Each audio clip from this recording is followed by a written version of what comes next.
샬롬, 오늘의 말씀지기 우정민 간사입니다. 사람들이 무엇이라 하든 자신의 길을 묵묵히 가신 평화의 왕으로 오신 예수님을 찬양합니다.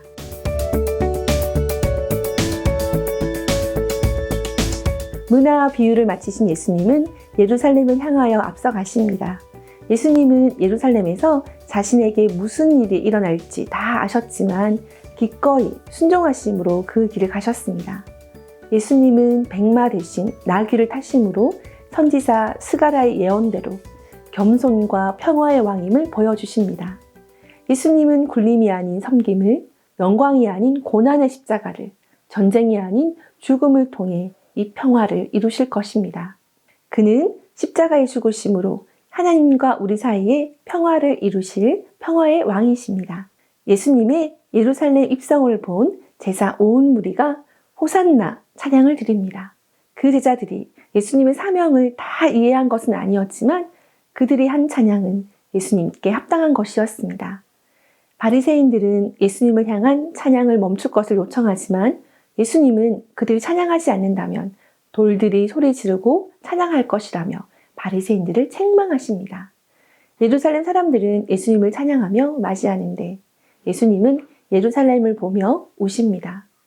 참된 평화의 왕이 비로소 예루살렘에 도착했지만 로마의 거짓된 평화와 잘못된 메시아 사상에서 비롯된 외침에 슬퍼하신 것입니다. 예수님의 눈물은 또한 우리를 향한 것 같습니다. 어떤 사람들은 예수님이 정치적으로, 군사적으로 회복할 왕으로 오신 것을 기대하고 환호했을 것입니다. 하지만 예수님의 계획은 사람들의 생각과 달랐고 우리들의 기대와는 달랐습니다.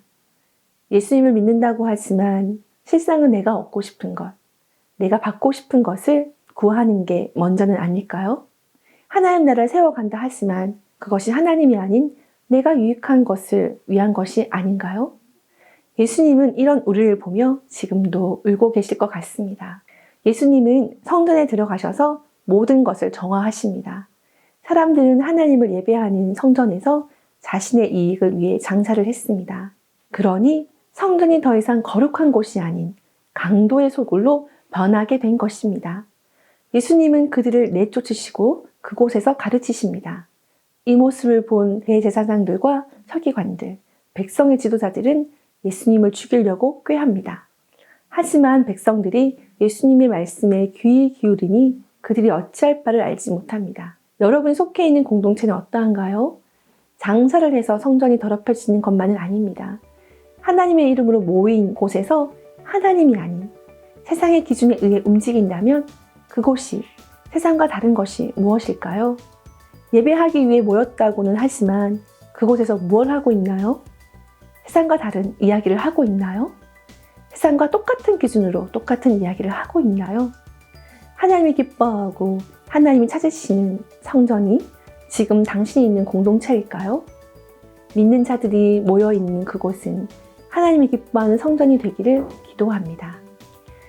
예루살렘은 이제 곧 참혹한 심판을 맞이하게 될 것입니다. 이러한 심판은 예루살렘에서 행해진 수많은 악행의 결과였습니다. 본질을 잃어버린 곳에 남는 것은 책망과 심판뿐입니다. 본질을 잃어버리지 말고 잘했다, 칭찬받는 우리가 되기를 축복합니다. 샬롬.